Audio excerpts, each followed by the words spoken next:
Soto from Sierra Foothills Unitarian Universalist Church. Well, thank you. Good morning. My pronouns are they, them, and theirs. And as Pastor Casey mentioned, some of us are from a different county, but that does not mean we don't care. And it doesn't mean that what is done here in the seat of the state does not affect us directly. So I will add a few remarks to what's already been said. Houselessness is not a crime. And mental health is not a crime. And poverty is not a crime. But as Sister Gloria mentioned, there are few other things that are a crime, right? Like ignoring the root causes for houselessness. That's a crime. Ignoring the root causes of mental health crises, yes, and poverty. Those things are criminal, especially when they come from expressions of greed and carelessness. All faith traditions that I know of cause its observance to offer mercy, to be kind, and to do justice. And I understand that these days, justice is something questionable, isn't it? When we have the highest court in the land practicing injustice. But people of faith are called to check if they're really doing justice. If their actions produce peace, that's just.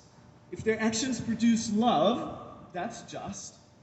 But if actions produce more trauma, like taking away somebody's car, which might be their last possession and way to be sheltered, that's criminal and that's unjust. So there are ways for us to know what is just and what is unjust. LGBTQIA youth are so often pushed into houselessness, pushed into the streets. People that have had any health problems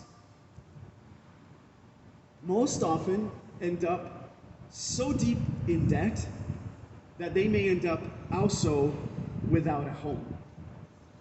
We know that mental health systems in our country are failing over and over again.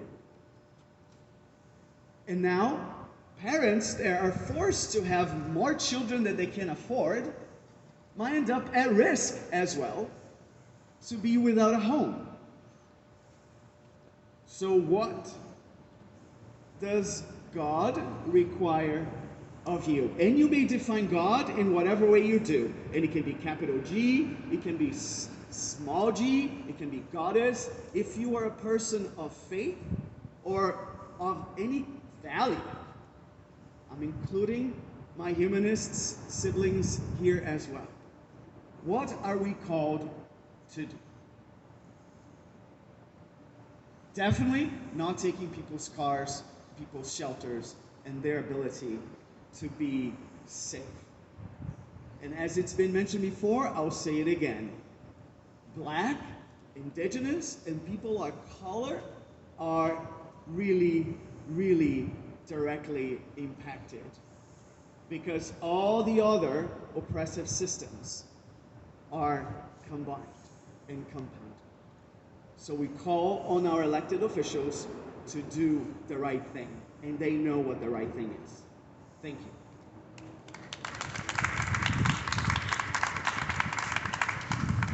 Thank you, Pastor Alex. And now Mike Jasky from Sacramento Area Congregations Together, their Housing and Homelessness Organizing Committee, and also St. Mark's United Methodist Church.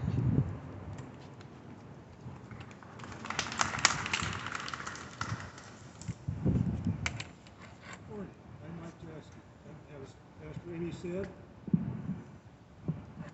I'm one of the co-chairs of Sac ACT Homeless and Housing Committee. Our committee is an advocacy organization urging our elected officials at the city and the county to step up and solve the homelessness problem in a humane and compassionate manner. The formal letter to Mayor Steinberg and the City Council focuses on vehicle encampments, because that's what's missing from the Martin versus Boise decision. But we need reforms for the encampment practices for those living under tarps and tents as well. Let me cite a passage, slightly adapted, authored by the United States Interagency Council on Homelessness in a document called 7 Principles for Addressing Encampments, published just earlier this month. Encampments, whether tents or vehicles, should not be closed unless there's access to low barrier shelter, safe parking, or housing. Moving encampment residents around without a place to go will only cause further instability and trauma. So not only is there a faith-based argument for better treatment of our encampment residents, but there's the federal government agency policy itself. As most of you know, the 22-point time count was released on Tuesday morning. Long-awaited confirmation that there's a very visible and increased levels of homelessness. It says in that report, on average, unsheltered respondents report being forced to move by law enforcement 4 times in the 2 months before the 22-point time count. That's every other week. How would you like to have your place of residence in a tent, under a tarp, in a vehicle, uprooted every 2 weeks on average? Most sweeps have a short-term objective. Get those people out of here. But when that's accomplished, the people have been pushed away, just settle somewhere else. And as a consequence, they lose their possessions. The unsheltered people of our community are thus repeatedly traumatized by the sweep process.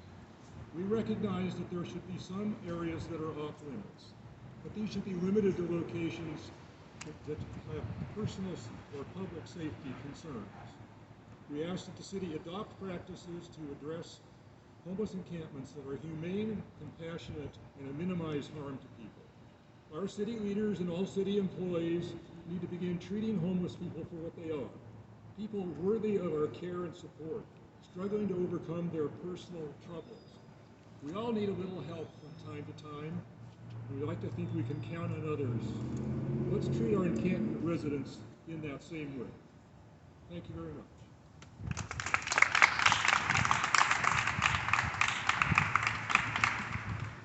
Thank you, Mike. And now Pastor Ellen Jones from St. Mark's United Methodist Church.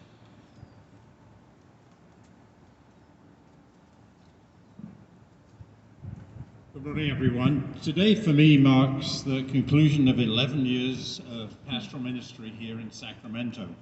When I moved here 11 years ago, I was told that there was a plan in place to end homelessness as we know it in Sacramento. It was a 10-year plan and we were 3 years into it. Well, here we are, 11 years later, and what has happened? Nothing. We as a group, we at Sacramento ACT need to confess that we have failed as a community in engaging the wider community to say this has got to stop. We don't want any more talk. We don't want any more 10% increase of this budget, 15% increase of that budget, what Mayor Steinberg calls incremental moves. We need dramatic moves to make some difference. To change this situation, we need a dramatic change of strategy and approach. You heard already from Mike Jaski some of the statistics that came out recently from the PIT homeless count. The number of people in Sacramento living without a home has increased by 67% in the last 3 years. This is horrific. This has to stop. This has to be changed. These numbers are probably, in my awareness of the situation, they're probably a serious undercount of the actual situation. There are many more people who don't appear in the count. It makes clear that law enforcement sweeps just are not working. And what did Albert Einstein say about repeating the same action over and over again with the hope that it will get a different outcome? It's the definition of insanity. Homeless sweeps are insane. They are foolish. they do not work. If anything, they make things worse. Mike mentioned about the need to, that people are being asked to move on average every 2 weeks. This is absolutely crazy.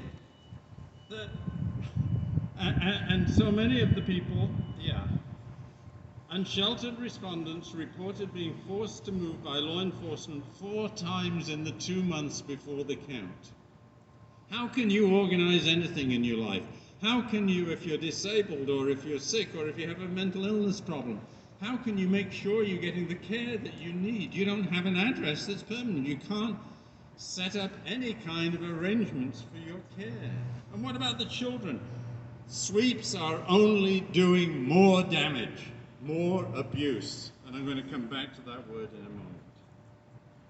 The PIT told us that the majority of unsheltered adults, it's 59%, report that they have been continuously homeless for 3 years or longer. 69% say they've been homeless for 3 years or longer. Back in 2019, that number was 41%.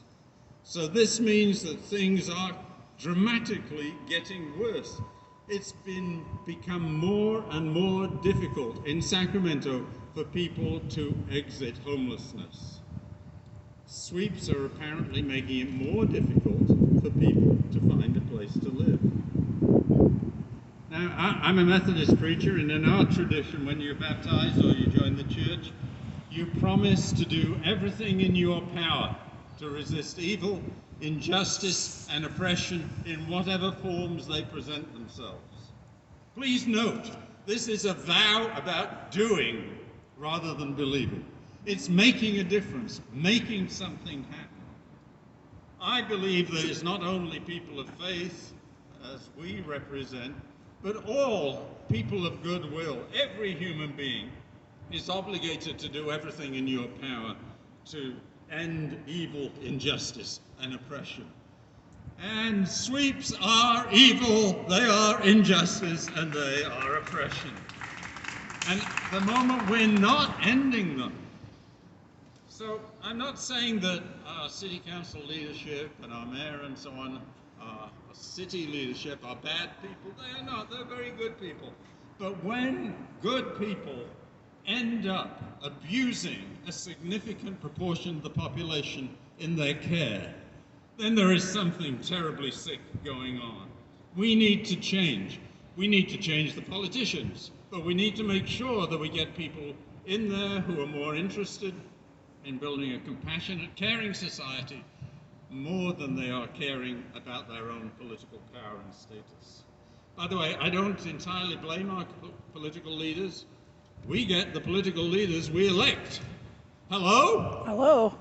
We are the ones who need to be changing.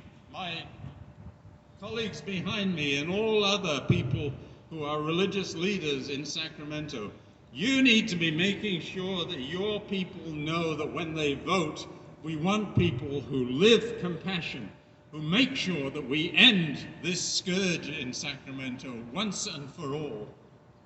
Please, I beg you, everyone who hears my voice, do everything in your power to do everything. Do you accept the freedom and the power that God gives you to resist evil, injustice, and oppression in whatever forms they present themselves? Homelessness can be ended. It can be ended soon. We can do it.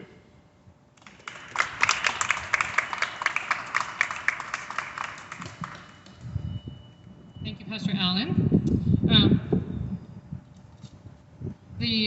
The letter that these faith leaders and their communities signed on to was signed on to at least 40 faith communities and almost 300 people representing congregations then that have thousands of people who have already been doing this work. And we want to be partners with our city for real solutions, but we can't abide the cruelties of these policies any longer. So we really we implore and compel our elected officials to do justice, love kindness, and walk humbly. So thank you to my colleagues today, and for those of you who have joined us.